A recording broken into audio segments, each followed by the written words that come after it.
What can I get you, fella? Choices. I think I'll go for a Bombay Sapphire and bitter lemon. No ice, no slice, and whatever this chap here wants. Oh, thank you very much. I've nearly spent my allowance. There you are, my friend, although I will say it is considered customary that if you offer a stranger a drink in front of the barman, you should really offer the barman a drink too. Observing customs are the backbone of a successful society, as espoused by Edmund Burke in his Reflections of the French Revolution. I'll see ya. Miss you already. Yes, it's very good. Strange chap.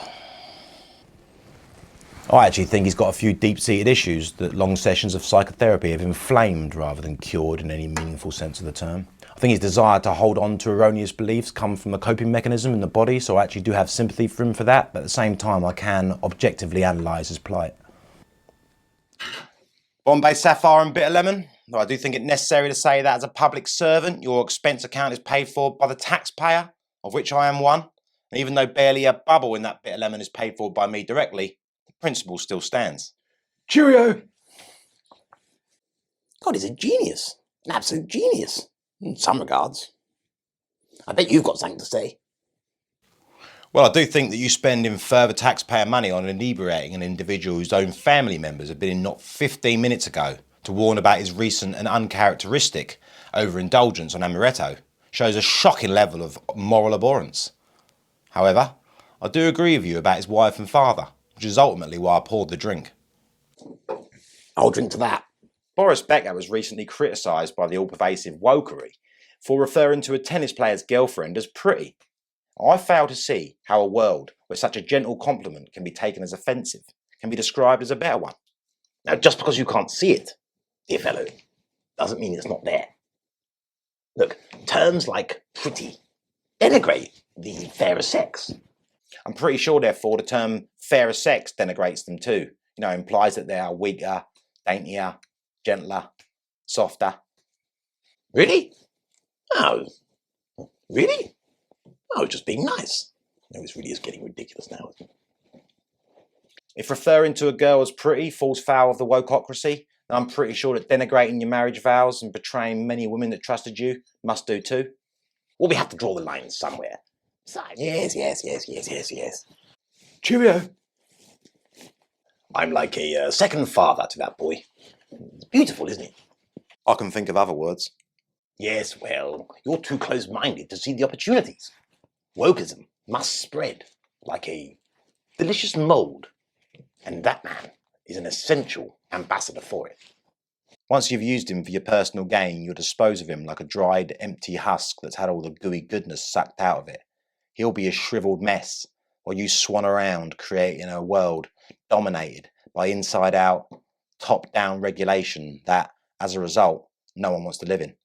Oh, stop taking everything so serious. You sound like you support hate speech. No, Boris, I just don't want the government defining it. But we all know what hate speech is. I can give you any number of examples. And I'm sure we'd agree on every single one, Boris. But that isn't the important aspect of hate speech law. A nebulous concept like hate speech, when applied retroactively to policies and opinions, will inevitably be used to silence anyone who argues against state control. Nonsense. How? Government suggests a policy that would raise taxes and reduce freedom in order to protect a certain portion of society.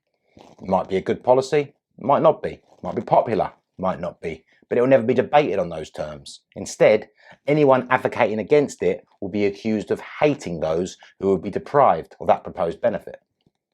Well, it would be pretty mean. Exactly, Boris. Common sense rigour is eliminated and replaced by immediately felt emotion. And it don't take Salvador Dali to imagine a world where the government prosecutes policy positions as hate speech. You are simply misguided. I'm sure, for very good reasons. Look at you. You start off on a grand journey talking about this, talking about that. You never stop and smell the juniper. Anyway, must be off. That song isn't going to write itself. Get what's coming to me. Miss you both already. No, bye-bye. Godspeed, Harry. A lack of confidence and a deep sense of insecurity allows the dreary dusks of delusion to obscure the edges of reality. Not now. Well, I think that went well. Charmer charms and a grifter grifts, eh? Yeah, and preachers preach. Surely the patriotic spirit whipped up by yourself and the media is completely antithetical to the tenets of wokeological folklore. But why is it that you revel in the nationalistic triumphs of English football when it is completely contradictory to the no borders, no barriers, equity and harmony mantra that accurately describes the beating heart of wokeonomics? Oh yes, but come on, England football. We can't live without that, you know. England, it's coming home. Football's coming home. No, we need that. Can't get rid of that. Sorry. Got to draw the line somewhere. Right. Vilify all types of patriotism that honours the forefathers, customs, traditions and cultures that help create some kind of unifying common pride and identity. But bolster those, such as football, that play more successfully to thuggish yobbism and blind, inconsequential and overhyped division. Exactly. Then we can characterise the whole of the nation by focusing the magnifying glass on those aforementioned yobs, and then that will justify further state involvement to fix it. No one would believe you if you told them. Misery. No way. You know, modern art has undergone an augmentation. Yes, I agree. You know, it's spun its clay on the potter's wheel for tweaks and refinements.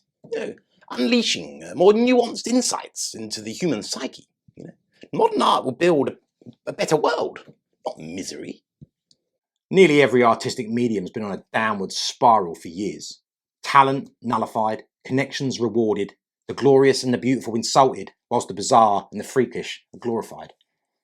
You mean being more open to a richly diverse range of artists?